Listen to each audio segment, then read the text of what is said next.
All right, welcome back to another episode of Zoo and You. This is episode number 3. The last one, It was almost 2 years ago, and before that, was about a year before that. sorry for the delays. But we do want to address customer questions. That's what we're here today to do, is talk about the Method Bookshelf, which we're launching right here. And been getting some feedback from customers as far as what is it, how does it work. Jim's been fielding most of those customer questions, and that's what the point of this video is, to talk specifically about questions that we're getting from customers. If you have them, please call us or email us. We're happy to answer, live right there. Or if you want us to address it in a video, that's something we're finally again set up to do. So this is going to be easier moving forward. But thanks for tuning in. I think the question I've gotten most over the last week or two since we announced that this is coming out, we started selling it on last Saturday, was, hey, this is a smaller bookshelf speaker. You have the DWX. How does it compare to the DWX, and what should I get? How are they different sonically, etc.? So that's a pretty big question if you're trying to figure out which one of the speakers you should get. Yeah. Right. Good question. There's one right over there. Grab that one. So mainly it's a size difference. The DWX was kind of my idea of a small loudspeaker. And then when customers got these thinking that it was a small loudspeaker, they kind of got on me a little bit. All of us really is like, this is not a bookshelf. It can, but anyway. So yeah. So what we wanted to do is we wanted to have the performance of the DWX, but in something that people could use as a center channel in a home or on the desktop. These just can't be desktop speakers. So we did want to have something that was more universal in its ability to fit spaces. So grab that one, maybe, for perspective. We've got one right here. Jim's just going to set it down there on top of that one. So it's quite a bit smaller. It goes places that the DWX just can't physically fit. Sonically, that's the main question, I think, is what sonically is the difference here. They dovetail together extremely well. The bookshelf, we worked really hard on it, the Method Bookshelf, to get it so that it would be efficient and it would still have pretty dang good bass. So we've got nearly the bass performance of the DWX, although that's where the DWX really shines. Yeah, so, all bass guitar work, upright bass, kick drum, plus some of the, lower foundational stuff of the kick drum plus stage coupling. The DWX, most people don't think they need a sub with the DWX, right? So we don't have that many customers who need a sub with the DWX. The Method Bookshelf, it depends on what you're listening to, whether you're going to need a sub. It still digs down. So like in areas where, well, this will get the kick drum pretty solidly. But if you want to hear the stage kick drum couple, some of that glorious low frequency, deep stuff, you kind of need a sub for that. If you're also into pipe organ, you're going to need a sub. But for most classic rock, for almost all acoustic music, the Method Bookshelf with a good solid amp behind it, it gets you down pretty deep. The other area where so the DWX shines a little bit in, the nuance of bass information. It does a great job, really getting you the color and the vibe of a musician on a bass guitar or an upright bass or percussion, piano, deep register piano, contrabass stuff, the DWX. The Method Bookshelf, though, once you get above the kick drum, you start like tom work and percussive stuff. The tom work, really nuanced bass guitar work. It's the Method Bookshelf is a little clearer in the lower bass, upper bass, lower mid range area. Voices are both really compelling. The DWX has a little bit of a warmer presentation overall than the Method Bookshelf, but the Method Bookshelf is not what you would call cool. It's just, it only hints at being warm, where the DWX is, it kind of leans in the warm direction as far as the tonal or the timbre aspect. Impulse response, which is, the attack, the snappiness of a thing. The Edge may go to the Method bookshelf for that stuff too. So it's easy. So if somebody, if you know, like, okay, so you know, our favorite drummer is Neil Peart. He was not the best member of that band. He's dead. Sorry, God. And yeah, I think that the tom work and everything above the tom on the Method bookshelf is slightly easier to parse out compared to the DWX.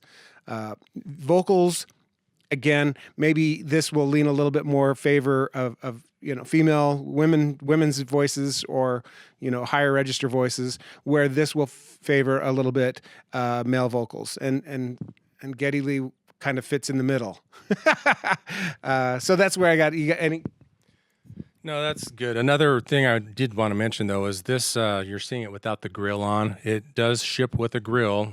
We've got one over there that we see in the frame here. That has a grill on it.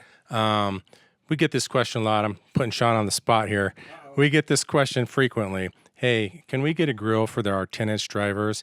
And Sean has been saying yes for 2 years, and it's going to happen someday, because I get that question several times a week. So we are working to come up with a grill option for all of our 10-inch drivers down the road.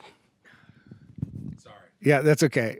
I apologize. The reason it's not done, it's my fault. But yeah, there will be a clip-on grill. I just want it to look as pretty as all the billet aluminum. And so, yeah, I've just not got there. But but this does ship, like Jim said. This does have, it's a magnetically attaching grill.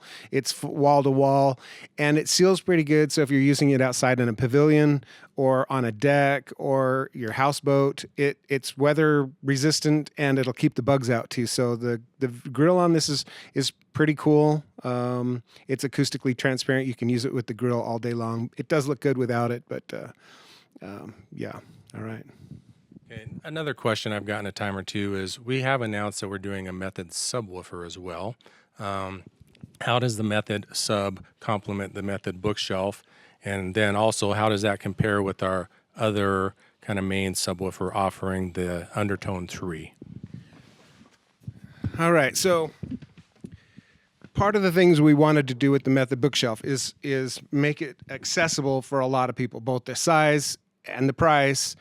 And it had to sound really good. We think we've hit those targets.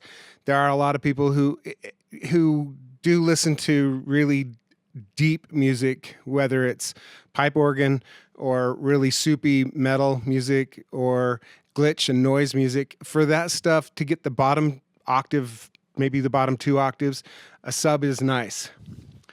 When you have we make an Undertone sub. It's down firing. It's designed to couple with your floor, and it's designed to go all the way down to sub contrabass, so 14 hertz. It's a fantastic sub. It's $3,000, and that doesn't really match up all that well with the Method bookshelf. So the Method sub, which is done, we're just getting it into production. We had another sub called the Method as well, and it uses 2 15-inch drivers. This new one just uses a single 15. But it's a short throw sub. It's not a long throw, so it's really snappy, clean, and its dynamic agility matches up really nicely with that of the Method bookshelf. It's powered. We use a Hypex Fusion amp in the back, so while it comes pre-programmed to match up with the bookshelf, you can plug in your PC and either download files that we pre-prepared, or you can write your own on the software that Hypex also offers. But it's a really heavy, well-designed, fairly compact sub that uses a 15 short throw. It doesn't dig down as deep as the Undertone, so the very bottom octave in the bass, Undertone is definitely better, able to play louder and cleaner. But if you want to augment the timpani section, upright bass, bass drum, noise music, some dance club, weirdo stuff, the Undertone is your best bet, but this is going to really do well for timpani augmentation, deep drum kits. So maybe somebody that's got a Dipsy Diver, a stomp box that causes your bass guitar to go an octave deeper. This Method is a really smart choice, and it's going to hit the market at about $1,400. And Yes, somewhere in that neighborhood. Oh, the back. It's going to Yeah. be about half the price of the undertone. And what's the reason, Sean? So I don't have to build those amplifiers. These the main trick on getting the price down is using an off-the-shelf amp, and also a good trick about that is if there's any service, it's an off-the-shelf amp. So we just send you a new amp. You unscrew this one, screw a new one on, and you're good to go. So it makes service easier. It makes costs much more reasonable, and the performance is also really, really high. Another question I've been getting, and we're kind of excited about this too, is I had a guy from Eastern Europe just yesterday ask, how much does this cost to ship overseas? It says shipping is probably going to be about a third the price of a DW6 to ship and about half the price of a DWX. So the DWX, it comes in two 50-pound boxes. We can stick two of these in one box. It's about 50 pounds. So to most of Western Europe, it'll be less than $200 to ship, where DWX is $300-400 and a DW6 is $600 or $700. So the DWX has sold well overseas and it's cheaper to ship, but this is even cheaper to ship. So we're quite excited about being able to ship these more economically, because that's one thing that kind of puts the price out of reach for a lot of people is the shipping cost, which we largely use UPS, sometimes FedEx, depending who has the better rates. But we're getting a pretty decent rate to ship most of these because it's so much smaller and lighter. Yep, that's great news, and also one of the reasons why we were exploring this small loudspeaker. Although I'm being told that it's not that small, but again, It fits on right, it fits a lot of places. I can't think of anything else that I've been asked or hit with. The owner's manual is wrapping up, so if you're watching this, within it dropping within a week, the owner's manual probably isn't quite done, but I would say by March 1st, so 2 weeks from now, the owner's manual will be live, and it's a lot more extensive. But in the meantime, if you have technical questions, I'm happy to help. If you've got just general questions, anybody who picks up the phone at Zoo is a music freak, and we can talk all day about whatever you'd like to talk about relative to music. We generally avoid other kinds of talks because that just leads to long discussions about who knows what. So anyway, we appreciate you tuning in, and do these more frequently. yeah, and next time we'll have two mics.